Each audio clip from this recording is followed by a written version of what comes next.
คือคืนดีอยู่เลยเนาะมันนี่เนาะวันที่มาวันเสาร์กะคนแห่งหลายรถกับสีจอดยากเนี่ยยามันเถอะพักหมู่บ้านยาเลยมาเสาร์แล้ววันจะพักเลยวันเสาร์วันมา8 โมงแล้ววัดยางเป็นเจ้าของ18 โลไปปิ้งพักแขกไปอีกเช้าอยู่แขกว่ามันปั่นงานบุญงานดองนะดองน้อยเฉพาะพี่น้องกับเขาแหงนะก็ดูนะไปพี่น้องค่ะเจ้าวันพี่น้องในเบี้ยกัน2-3 ชุดแต่นั่นก็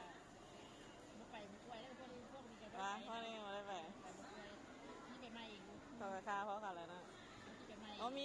กินอันนี้อย่างเขาอย่างเก็บดูบุญทันแล้ว